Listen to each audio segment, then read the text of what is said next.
Copyright disclaimer under Section 107 of the Copyright Act 1976. Allowance is made for fair use for purposes such as criticism, comment, news reporting, scholarship, and research. Fair use is a use permitted by copyright statute that might otherwise be infringing. Non-profit, educational or personal use tips the balance in favor of fair use. Hey guys, आज के episode में हम देखेंगे Jiang इस दुनिया में फंस जाता है और वो मरने की हर वो कोशिश करता है जिससे वो इस दुनिया से बाहर जा सके। तो चलिए ज़्यादा टाइम वेस्ट ना करते हुए चैप्टर की शुरुआत करते हैं और जानते हैं और क्या क्या करता है जियांग। लास्ट एपिसोड में हमने देखा था जियांग अपने मन में बोलता है इसे ऐसे ही रहने दो कुछ देर और, उसके साथ रहो, अभी मत मरो। यंग जाओ वहाँ से जाने लगता है तो जियांग भी उसके साथ चलते हुए बोलता है जब ये सब खत्म हो जाएगा तो क्या तुम मेरे साथ ट्रैवल करोगे। यंग जाओ बोलता है मेरी माँ को भी घूमना बहुत पसंद था।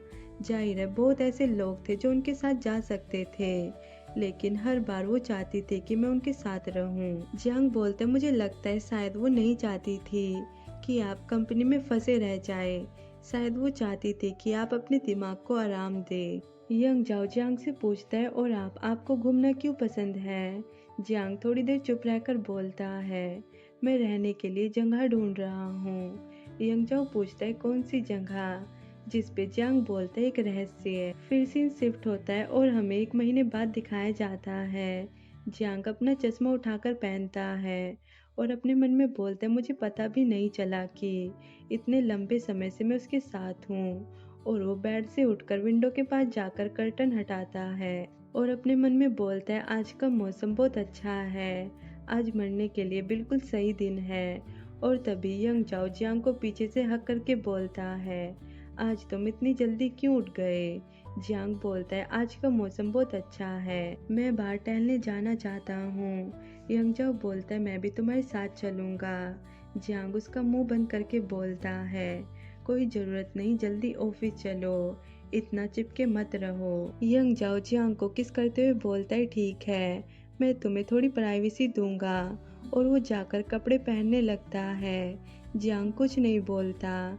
तभी सिस्टम जियांग से बोलता है होस्ट क्या आप इसे जाने देने में हिचकिचा रहे हो। जियांग बोलता है मैं ऐसा कैसे हो सकता हूँ। और वो अपना चश्मा ठीक करते हुए बोलता है मैं सोच रहा हूँ कि अपनी डेथ के लिए कौन सा नेचुरल तरीका अपनाऊं ताकि आखिरी काम अच्छे से कर सकूं। सिस्टम कोई आंसर नहीं करता। फिर सीन शिफ्ट होता है और हमें यंग जाओ का ऑफिस दिखाया जाता है। कोई पर्सन यंग जाओ से बोलता है नई दवाई का फेज 2 क्लिनिकल ट्रायल में पास हो गया है और अब ये फेज 3 में जा रही है। फेज 3 क्लिनिकल ट्रायल के लिए जरूरी होती है।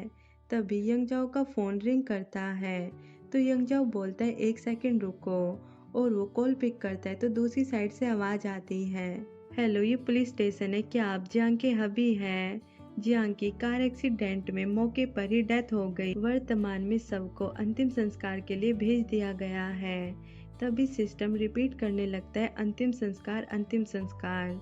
और वो बोलता है अलार्म टाइमलाइन में गड़बड़ पाई गई है, सब कुछ रिवर्स किया जा रहा है। तभी जियांग की आंख खुलती है। यंग जाओ नींद में बोल रहा था जब तक। जियांग अपने मन में बोलता है ये आवाज। जियांग एकदम से बैठकर बोलता है जब तक। और वो जियांग को हक करके बोलता है तुम ठीक हो, ये राहत की बात है। जियांग अपने मन में बोलता है पहले सब ठीक था लेकिन अब प्रॉब्लम आ गई।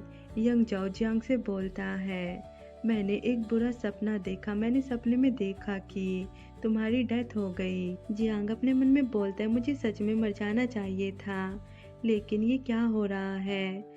सिस्टम बोलता है छोटे एआई को बस इतना पता चला है कि टाइमलाइन अचानक बदल गई और उसे भी ये समझ नहीं आ रहा कि क्या हो रहा है। तो जियांग बोलता है फिर से पूरी कहानी पर नजर डालो और देखो कि गलती कहाँ हुई है। फिर सीन शिफ्ट होता है और हम जियांग को देखते हैं जो फिर से अपना चश्मा उठाता है और विंडो के पास जाकर कर्टन हटाता है और यंग जाओ से पीछे से हक करके शोल्डर पे किस करता है। तो जियांग बोलता है यंग जाओ आप अब बस बहुत हो गया, कल रात काफी था, ज्यादा आगे मत बढ़ो। यंग जाओ बोलता है जियांग जब मैं तुम्हारे इतने करीब होता हूँ तभी मुझे एहसास होता है कि तुम सच में यही हो। और वो उसे टाइटली हक करते हुए बोलता है आज बाहर ना जाए। और फिर हम कुछ देर बाद जियांग को देखते हैं जो कि हेयर ड्राई यूज करते हुए अपने मन में बोलता है क्योंकि मैंने आज मरने का फैसला कर लिया है, इसलिए कोई भी मेरे प्लान को रोक नहीं सकता। और वो बाथटब की तरफ बढ़ता है तो सिस्टम बोलता है, आपको मरने के लिए बाहर जाने की ज़रूरत नहीं। फिर सीन शिफ्ट होता है और फिर से हम देखते हैं जियांग की आंखें खुलती है और वो शॉक्ड हो जाता है। तभी यंग जाओ घबराते हुए उठता है और बोलता है, जियांग तुम ठीक हो ना? और हम जियांग को देखते हैं जो यंग जाओ के सर पे हाथ रख के बोलता है, मैं ठीक नहीं हो सकता। और वो फिर से अपना चश्मा उठाता है और विंडो के पास जाकर कर्टन हटाता है और इस बार वो विंडो से बाहर कूद जाता है, बट फिर से वो बेड पर आ जाता है और अपने मन में बोलता है, ये सब क्यों हो रहा है? क्या मैं इस दुनिया में फंस गया हूँ? और फिर वो मरने के हर वो तरीके आजमाता है, पर सबके सब असफल हो जाते हैं। और फिर वो सिस्टम पर खड़ा होकर अपने मन में बोलता है, मैं बिना किसी एक्सेप्शन के डेथ से पहले समय में लौटना चाहूँगा। और वो जिस बात को कंफर्मेशन किया जा सकता है वो ये है, यंग जाओ मेरी मौत को एक्सेप्ट नहीं कर सकता। मैं इस दुनिया में फंसा हुआ हूँ। अनएक्सपेक्टेबल उसका रिजेक्शन असल में टाइमलाइन को उल्टा कर सकता है। सिस्टम बोलता है, अफसोस आपने पहले पूछा था कि मैन सिस्टम ने आपको यंग जाओ के साथ एक असिस्टेंट के तौर पर प्रिपेयर करने के लिए यहाँ क्यों भेजा। असल में ऐसा इसलिए है क्योंकि उसकी विल पावर बहुत ज़्यादा मजबूत है और वो नोवल वर्ड द्वारा अरेंज की गई है। सभी पोलाइट लाइन को वो रिजेक्ट कर देता है। वो सिर्फ वही एक्सेप्ट करता है जिस पर वो विश्वास करता है। जियांग कुछ नहीं बोलता, वो एक लॉकेट को देखते हुए अपने मन में बोलता है, तो ऐसा लगता है कि वो काफ़ी बड़ी रेंज को एक्सेप्ट करता है। एक टेक टाइकून जो मेटाफिक्सिस में दिलचस्पी रखता है। और फिर हम उन दोनों को देखते हैं। जियांग यंग जाओ को रोकते हुए बोलता है, नहीं, क्या आप थोक में काम करते हैं? क्या आप अभी रुकेंगे? मेरे पास सिर्फ एक ही गर्दन है।